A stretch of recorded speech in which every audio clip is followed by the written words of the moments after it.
11th question, we have been given a v is to time graph or a vt graph, and we have to find the distance and displacement of the body within the 8 seconds of data given. Now displacement is area above the x-axis, which is from which the area below the x-axis is subtracted.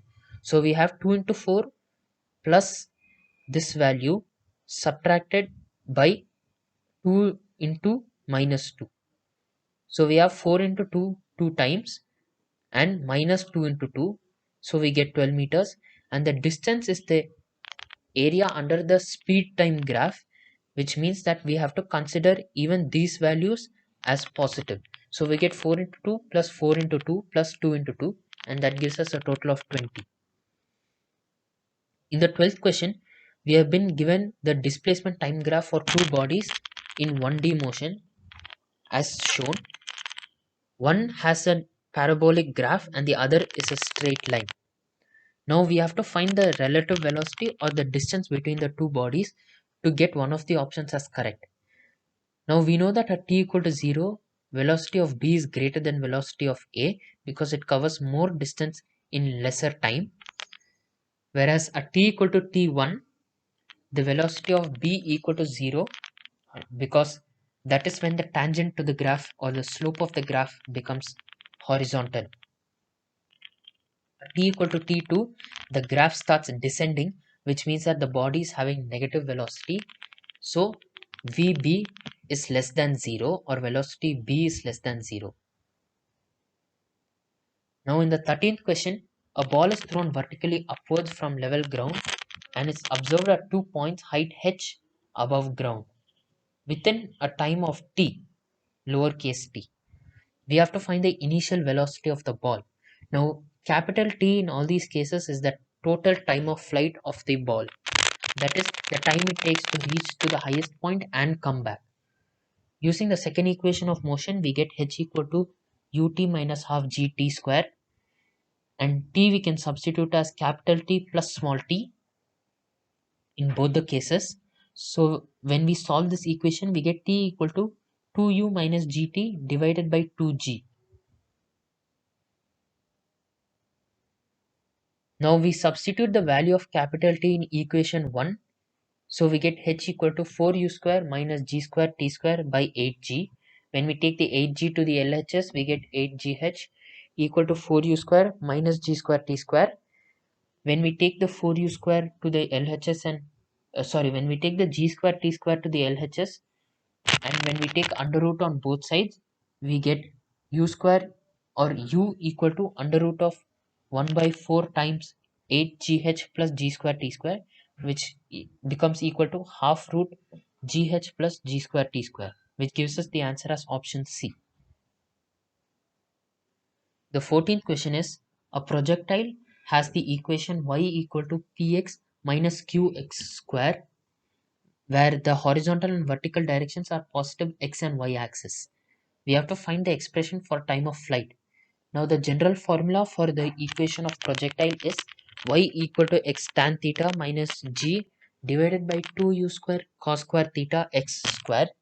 When we equate the equation given in the question and this general form, we get p equal to tan theta, whereas q equal to g divided by 2u square cos square theta. Now we substitute the values of p and q in these four options and we see which one gives us the value of t. Now t is given by 2uy by g or y component of velocity by g, that turns out to be 2u sine theta by g.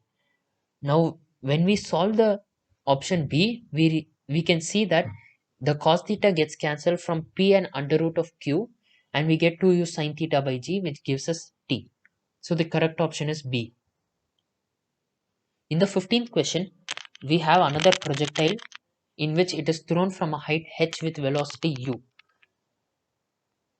Now we have to find the value of theta made by the velocity vector with respect to the horizontal or the x-axis after a time t.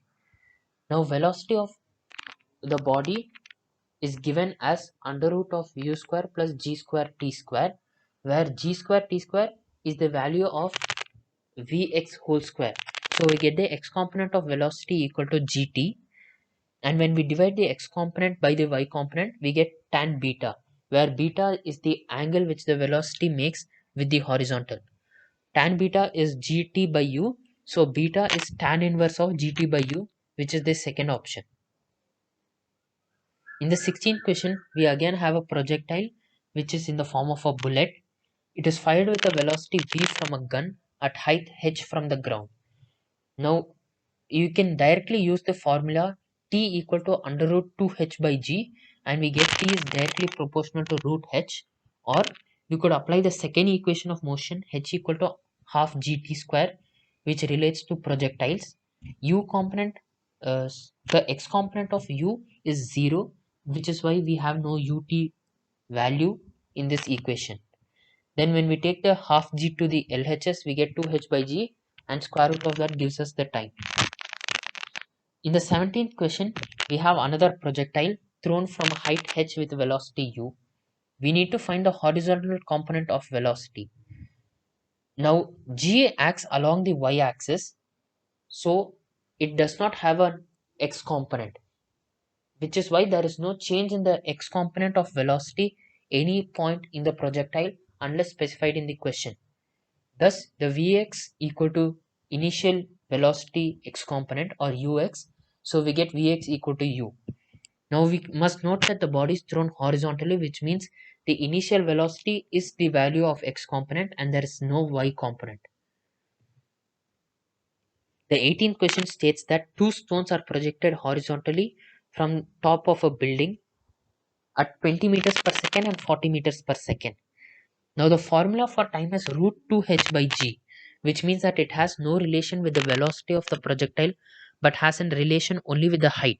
Since the heights are same, both the bodies A and B would fall simultaneously, which is why T1 equal to T2, and we get C as the correct option. In the 19th question, we have a block which has a flat and inclined plane. Now a body rolls off the block with a speed v0.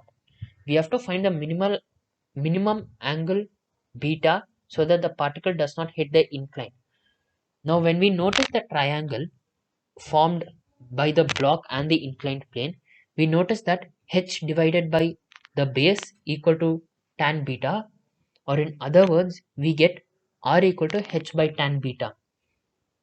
Now the range is the minimum value for which the the body with velocity does not hit the incline. Now time is given as root 2h by g, and the value for r is ut, or in this case v0 t. So we get r equal to v0 root 2h by g. We have r equal to h by tan beta. So when we take the root 2h by g to the LHS and the 1 by v0 to the LHS, we get we get tan beta equal to h root g by v0 root 2h, and when we cancel out factors, we get tan beta equal to root gh by v0 root 2, and beta equal to tan inverse of 1 by v0 root gh by 2, which is D option.